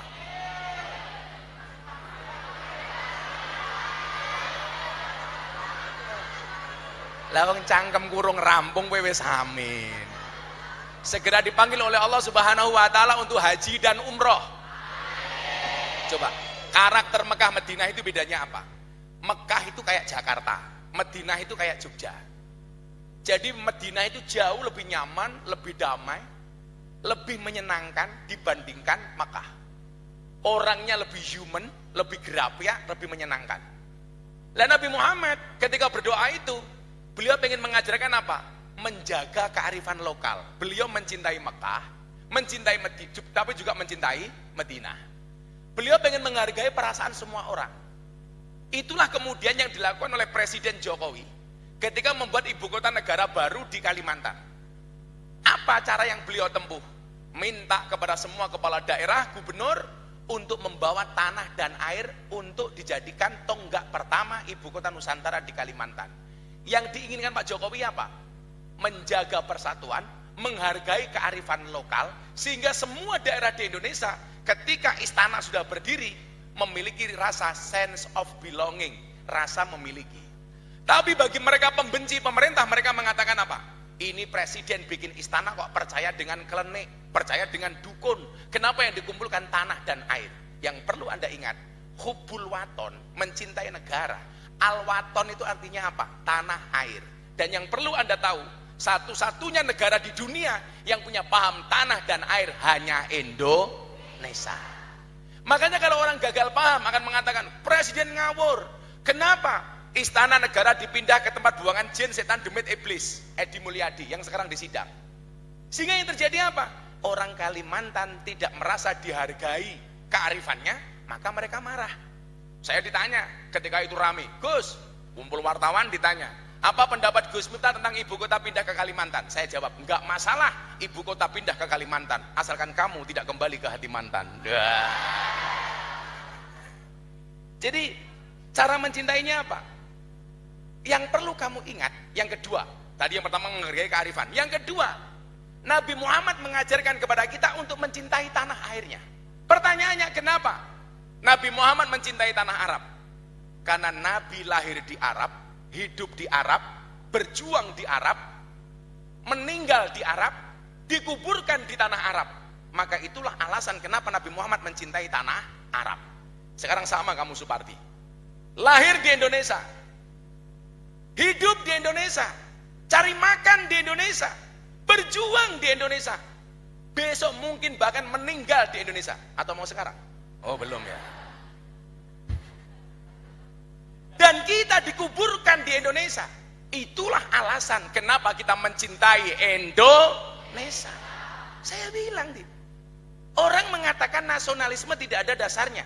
Mencintai tanah air, tanya dalilnya. Tapi begitu Palestina diserang sama Israel, dia membela pertama kali. Seolah-olah dia lebih mencintai Palestina dibandingkan Indonesia. Ya mbok silahkan kamu tinggal di Palestina. Pengen dibom dasmu Pak? Saya bilang gitu. Loh, bukan kok saya tidak simpati dengan Palestina, saya nyumbang ke Palestina. Cuman persoalannya adalah, secinta-cintanya saya dengan Palestina, tidak akan melebihi cinta saya kepada negara kesatuan Republik Indonesia.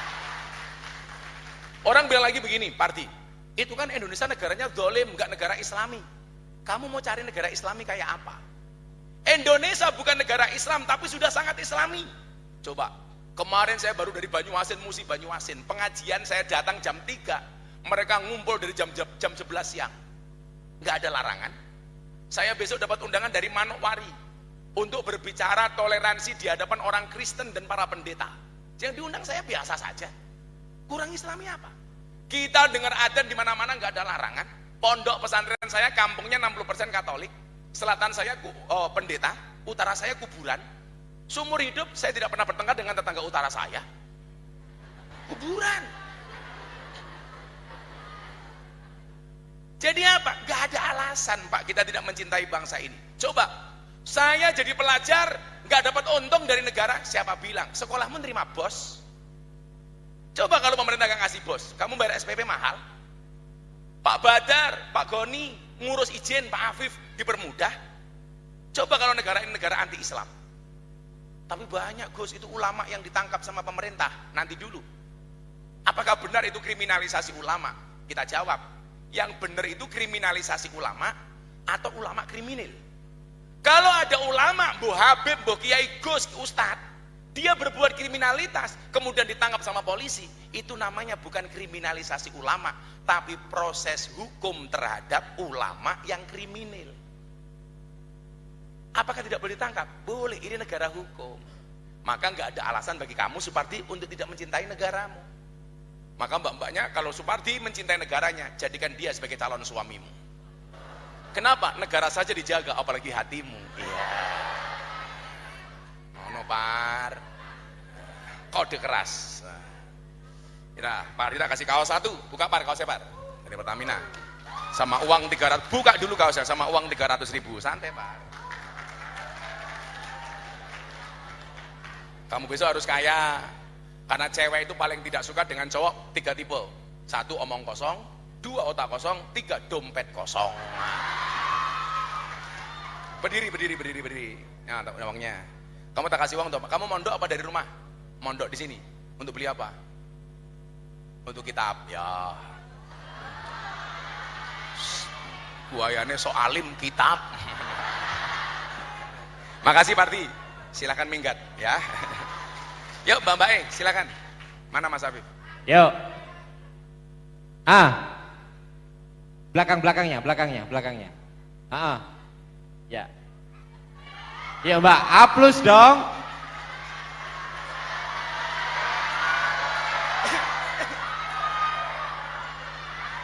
Sini nggak apa. Yuk, naik.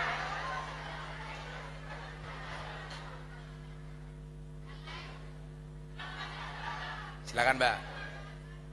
Namanya siapa? Reva. Siapa? Reva. Preman. Siapa? Reva. Renva. Angel men jenenge. Kelas berapa, Nduk? Kelas 5 IPS 2. Kelas 5 S2.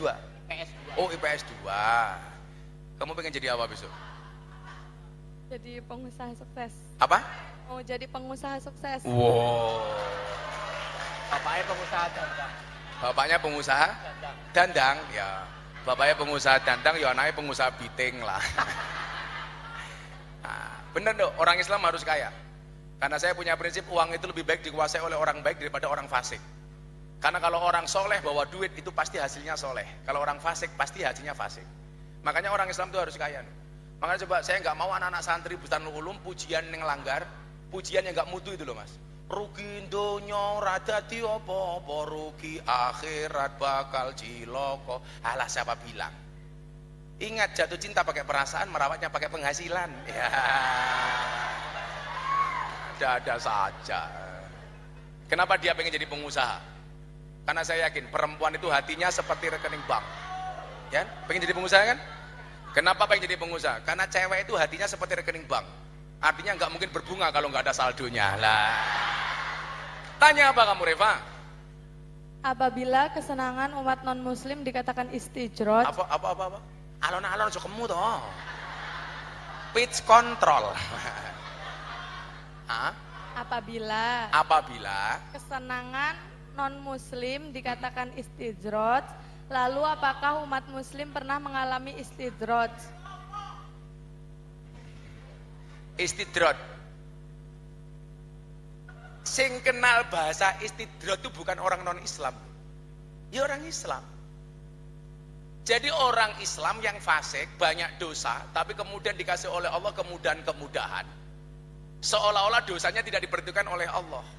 Uripe digawe gampang, terus senang-senang, happy. Itu istidrot. Tak ulangi ya. Ngopo cangkeme kae? Oh. Kayaknya dia naksir sama kamu. Iya.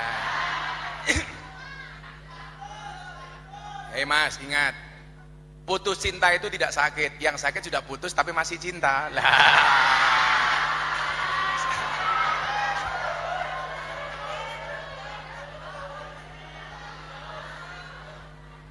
Jadi lah orang non Islam itu kan gak punya aturan. Saya justru ketika dulu saya sering ngobrol sama teman-teman saya itu di anak-anak klub malam, orang Islam yang dia sebenarnya fasik tidak pernah menjalankan perintah, justru melaksanakan larangan, kemudian rezekinya dimudahkan oleh Allah, itu namanya istidrot. Taruh bahasa Jawanya apa toh? Dilulu ya apa dilulu? Dilulu ya apa? Dilem terus lah. Saya itu kalau di Jakarta banyak diksi Jawa yang tidak bisa saya bahasa Indonesiakan. Ini repotnya di situ. Contoh, nguyuh hanyang-hanyangan. Orang-orang bahasa Indonesia nih. Maksudnya kencing makcrit. Coba tanya guru bahasa Indonesia apa itu coba. Kencing tawar menawar. Karena bahasa Jawa itu keren. Bahasa Jawa itu keren. Makanya kalau di sini kalian pumpung di Jaya Sakti, ya ngomong sing halus latihan. Karena bahasa Jawa itu keren. Nguyuh hanyang-hanyangan rono atau kunduran truk ora ono, Pak. Kayak Nabi Musa itu kan bayinya dikentirke. Ya kan sama ibunya. Pertanyaan saya, dikentirke itu bahasa Indonesianya apa? Oh salah. Kalau diksi dihanyutkan itu di bawah air, kelep. Memilih jenenge dihanyutkan. Kalau di atas air namanya bukan dihanyutkan tapi dikentirkan. Maksudnya dikelekkan. Wow, dikelekkan. Apa? Dialihkan. Oh, alirkan. Ya rada bener ide kayak ya. Jadi istidroj itu pengertian seperti itu loh. Jadi kalau kamu muslim, kamu merasa sholatnya pas-pasan, ibadahnya pas-pasan, rezeki ini gampang, digawe seneng terus karo Gusti Allah. Mungkin itu tanda-tanda istidroj. Justru berlaku untuk orang Islam. Makanya besok di akhirat itu orang akan dibagi menjadi dua, ahlul afiyah sama ahlul musibah.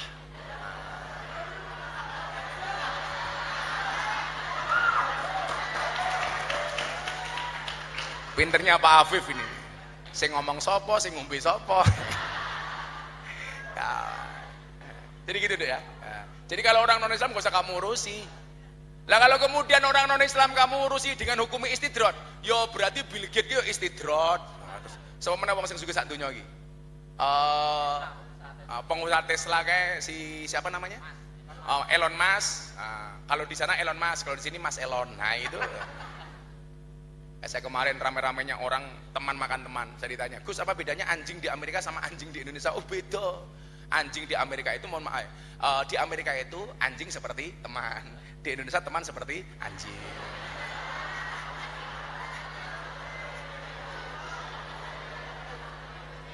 Coba kamu orang biologi tahu toh? Hewan pemakan tumbuhan namanya apa? Herbivora. Hewan pemakan daging namanya? Karnivora. Hewan pemakan segala namanya? Omnivora. Teman makan teman namanya asupora. Gitu deh ya. Ya udah, tak kasih kaos. Kamu saya kasih uang untuk apa? Dilaminating. Untuk apa? Pakai mic. Untuk apa? Belum tahu. Oh, belum tahu.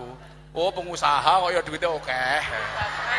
Oh, ngutuku basreng. Ya, makasih dong. Ya lanjut, next. Yuk, putra dari Setit. Mana putra dari Setit? Yuk, merah. Ya.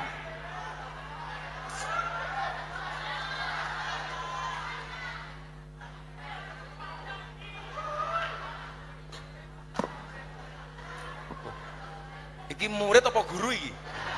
Murid, Gus. Oh, murid. Umurmu berapa, Nak? Oh, tua banget kan.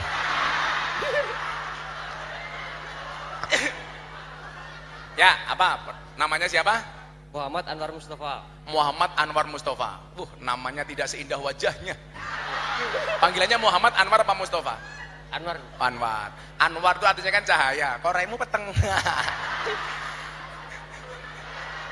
Anwar kelas berapa, Anwar? Mahasiswa baru. Oh, mahasiswa. Alhamdulillah mahasiswa. Pengen jadi, kamu jurusan apa? Fakultas apa? PGMI. PGMI, Pendidikan Guru Madrasah Ibtidaiyah. Ya. Bisa pengen jadi guru? Enggak sih. Oh.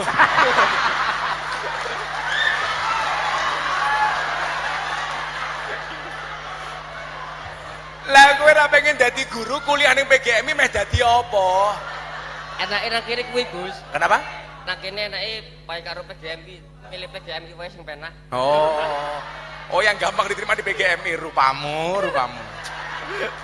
Mumet dasku. Anwar, mau bertanya apa, War? Nah, kan kalau kata Soekarno, beri aku 10 pemuda akan kuguncangkan dunia. Nah, kalau pemudanya kayak Gus, tapi kalau pemudanya kayak saya kan malah ngoprang-abrik negara. Jadi pertanyaan saya sebenarnya nggak masuk akal loh. Ya nggak masuk akal. Ya. Kue lahir wis secara rasional. Apa? Nggak masuk akalnya apa? Nanti tak masukkan akalmu wis. Mencegah, bukan mencegah lagi, malah mengatasi, Gus. Mengatasi pemuda berbuat maksiat itu gimana, Gus? Oke. Kan Indonesia sekarang merajalela maksiat itu, Gus. Ya. Nah, kita calon penerusnya Habib Rizik iki. Anwar. Kalau dulu Bung Karno mengatakan berikan kepadaku 10 pemuda maka akan aku guncangkan dunia. Kalau sekarang berikan kepadaku 10 pemuda maka akan aku jadikan ganteng-ganteng serigala. Gantengnya ini, serigalanya ini.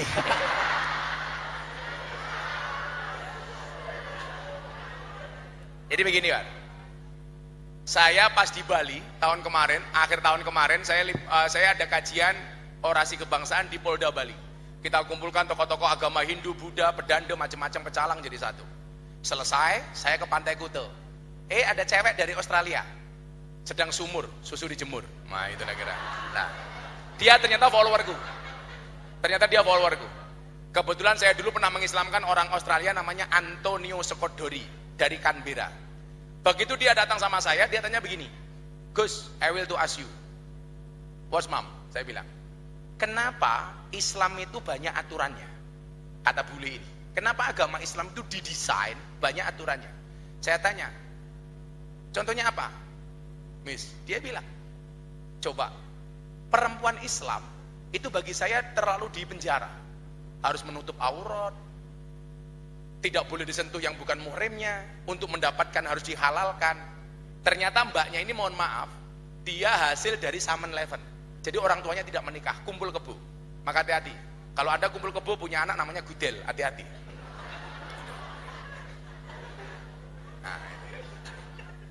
Lah, codot ini. Nah, saya ditanya, kenapa kok seperti itu? Ini kan berarti banyak aturannya. Saya bilang, apa jawaban saya terhadap seorang perempuan ini dari Australia ini? Jawaban saya adalah, ya Miss, kenapa agama Islam itu banyak aturannya? Karena manusia banyak maunya. Jadi aturan itu didesain untuk membatasi kemauan-kemauan orang. Makanya kita punya istilah takwa, imtisalu awamirillah wajidinabu nawahi. Ini kan rule of the game. Sebagai apa? Sebagai aturan, supaya manusia nggak kebablasan. Lah, kenapa banyak orang yang melanggar war? Karena dia tidak memahami rule of the game, tidak memahami SOP-nya. Saya bilang sama perempuan itu, bagi kami perempuan itu dijaga seperti itu bukan diskriminasi, justru cara kami memuliakan perempuan. You know Queen Elizabeth, Ratu Inggris Britania Raya, tidak semua orang bisa mendekat, jangankan menyentuh, mendekat gak boleh. Kenapa? Karena Ratu Elizabeth dianggap orang suci. Di mata kami umat Islam, mohon maaf, perempuan jauh lebih suci dibandingkan Queen Elizabeth. Makanya mereka kita jaga. Mohon war, dijaga. Makanya kalau kamu senang sama mbaknya war, gak usah pacaran, pilihannya cuma satu di antara dua, halalkan atau tinggalkan. Gak usah pacaran war, kamu bilang sama mbak-mbaknya, dek, non mati ketemu bak saja dibaca iklab, masa aku ketemu kamu tidak hijab? Lah, ngono war. Orang wayai bos. Orang wayai, ya, semoga-moga jodohmu suwe, amin. Di mata kami perempuan itu mulia. Makanya untuk menyentuhnya harus dihalalkan dulu, halalkan atau tinggalkan, ya kan? Maka adik-adik ingat, cantiknya wajahmu hanya akan menemanimu sampai tanah, tapi cantiknya akhlakmu akan menemanimu sampai jannah. Dijogo nduk. Maka quote saya apa Pak Afif? Perempuan itu suci seperti sajadah. Kenapa? Karena di atasnya lah laki-laki bisa beribadah. Urung paham gue. Siti. Nah, kenapa orang itu bermaksiat? Berarti dia tidak memahami rule of the game. Lah, ada lagi ini kelompok ekstrim kanan yang mengatakan apa? Ini berarti pemerintah tidak membuat regulasi untuk mencegah kemaksiatan. Loh, siapa bilang? Regulasi jelas. Kurikulum pendidikanmu dibuat untuk mencegah kemaksiatan, diajarkan ilmu agama. Untuk menegakkannya dibuat polisi sebagai penegak aturan. Kurang apa itu? Maka kemudian dengan alasan seperti itu tidak berarti kamu tidak mencintai negaramu. Negara kita udah berbuat maksimal, orang salah dihukum. Benar gak Wan? Iya, orang bermaksiat kalau kemudian mengandung pidana dihukum. Karena memang ada maksiat yang berpotensi pidana dan maksiat yang tidak berpotensi pidana. Umpamane, kowe nguyuh ora cewek, kowe maksiat dosa, tapi gak mengandung pidana. Kecuali kowe nguyuhi Pak Afif, lah kowe mengandung pidana. Karena bisa masuk ke pasal perbuatan tidak menyenangkan. Nah, walaupun aku lihat kamu sudah masuk pasal itu, perbuatan tidak menyenangkan. Soalnya rupamu belas gak menyenangkan War. Kira-kira begitulah War. Oke War, tak kasih uang untuk apa War? Tak kasih uang untuk apa? Tinggu mbuh iki. Ngerung-ngerung. Wah, tinggu mbuh ki lha piye cek. Ayo, War. Orang ki pacaran malah gitu ku slot. Ayo, Aplausnya buat Anwar. Mbaknya. Anwar ini tergabung dalam grup Jojoba, Jomblo Bahagia. Dengan prinsipnya lah, hidup ini terlalu singkat jika harus dilalui dengan pilihan yang salah. Makanya dia wajar nggak terpilih-pilih. Infonya pernah nembak 10 kali ditolak 20 kali.